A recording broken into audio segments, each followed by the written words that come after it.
नमस्ते दोस्तों, कैसे हैं आप सब। स्वागत है आपका एक और नए व्लॉग में। और ये है दिल्ली मुंबई एक्सप्रेस वे। बड़ा ही शानदार रोड है ये। और यहाँ पे जो है टू व्हीलर अलाउड नहीं है। और इस रोड पे जगह जगह पे कैमरे भी लगे हुए थे जहाँ पे आपकी गाड़ी की स्पीड लिमिट शो होती है। और आज हम लोग जा रहे हैं दौसा में। दौसा का जो गांव है आबा नहरी, आबा नहरी में हम लोग जा रहे हैं चांद बावड़ी देखने के लिए। तो व्लॉग में बने रहना।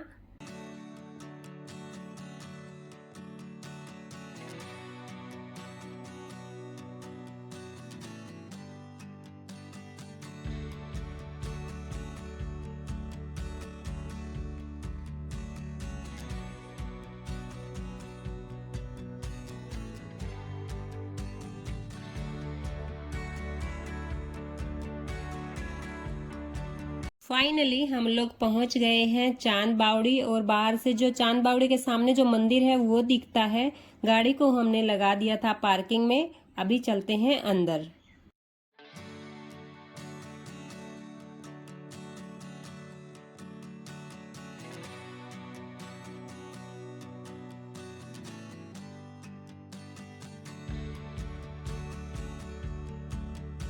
अंदर आ गए थे हम लोग। अंदर आने के बाद में छोटे वाला बेटा जो है वो यहाँ पे लेआउट देख रहा है।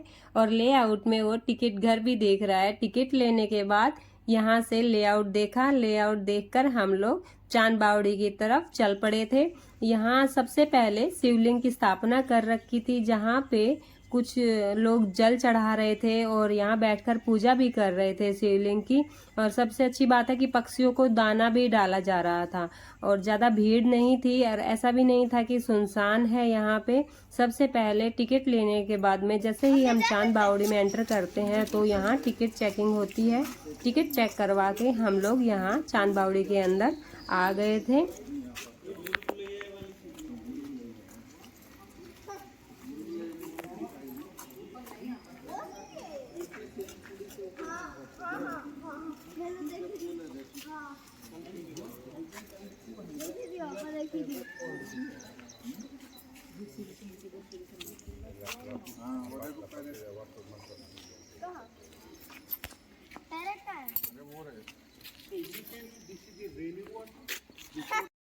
पुराने समय में तो इन बावड़ी में पानी इकट्ठा करके रखा जाता था जो आज हमारे लिए हमारी ऐतिहासिक धरोहर हो गई हैं।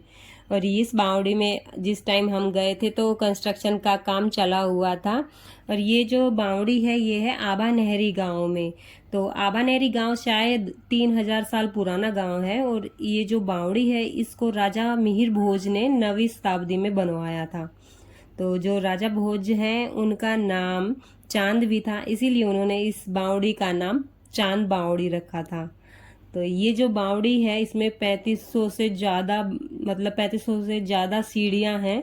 और जिन सीढ़ियों से हम जाते हैं उन सीढ़ियों से वापस नहीं आया जाता, ऐसा कुछ बता रहे थे यहाँ पे। और 100 फीट से ज़्यादा गहरी है ये बावड़ी। तो देखने में बहुत ही शानदार थी। बड़ा अच्छा लगा हमें इसको देख के। पढ़ा था सुना था लेकिन आज पहली बार इसको देख भी लिया था। यहाँ लग जाएंगे ऐसे चमगादड़ बोलते लो देख लो। चीची कर रहे हैं देखो कैसे कान पे चिपकते हैं तुरंत। अरे कान बिल्कुल ब्लॉक कर देंगे वो। यहाँ पे छोटे वाला बेटा जो है वो कर रहा था जिद, क्योंकि यहाँ एक कमरे में बैट्स की जो चमगादड़ है उनकी आवाजें आ रही थी जो दीवारों पे चिपके हुए थे। तो उसको वो देखने थे, लेकिन उसको हम वहां से ले आए थे। और ये जो बावड़ी है इसमें एक गुप्त सुरंग भी बता रहे थे। जो गुप्त सुरंग है उसका नहीं पता कि वो कहाँ तक जाती है। लेकिन अभी जो उसका जो यहाँ से दरवाजा है वो दरवाजा बंद कर रखा था गुप्त सुरंग का। और ये जो है कुछ एक यहाँ पत्थर रखे हुए थे जिन पत्थरों पे हमारे देवी देवताओं की या और अलग अलग सब चीज़ों की मूर्तियाँ और कुछ कलाकारियाँ तराश के रखी हुई थी। और कितना छोटा छोटा काम करते थे। आजकल जो मशीनों से करते हैं उस समय में हाथों से। और इतना सुंदर सुंदर कलाकारी कर रखी थी। यहाँ बहुत सारे पिलर भी रखे हुए थे जिन पे बहुत सुंदर सुंदर नक्काशी कर रखी थी। उस समय में तो अपने हाथों से ही नक्काशी करते थे।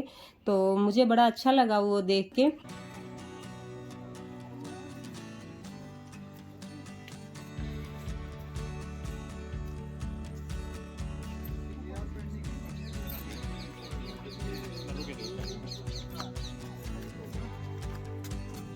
कर लो शूज।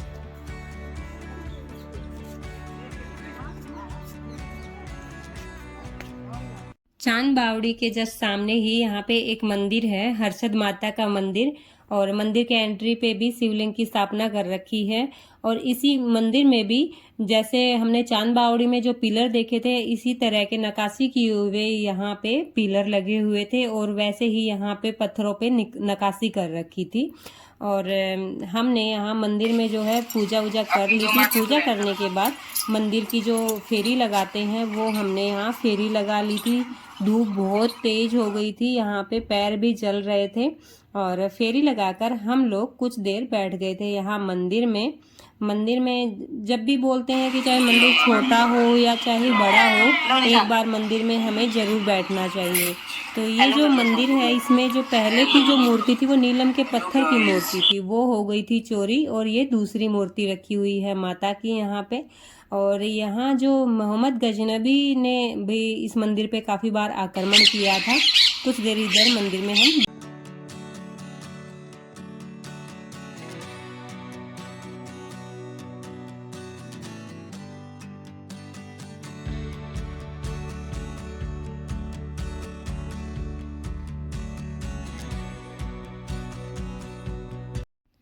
यहाँ हमने पूजा वूजा कर ली थी और हम लोग जा रहे थे वापस। और मंदिर के सामने ही यहाँ पे 3-4 जो दुकानें थी, यहाँ पे बड़ी सुंदर सुंदर अम्ब्रेला लगा रखी थी, बहुत सुंदर लग रही थी दूर से। और इन दुकानों पे ज्यादातर जो सामान था वो सब पत्थर का बना हुआ था, जैसे साबुनदानी, धूपदानी ऐसे, और अम्ब्रेला बहुत सुंदर सुंदर, पर्स वगैरह भी थे।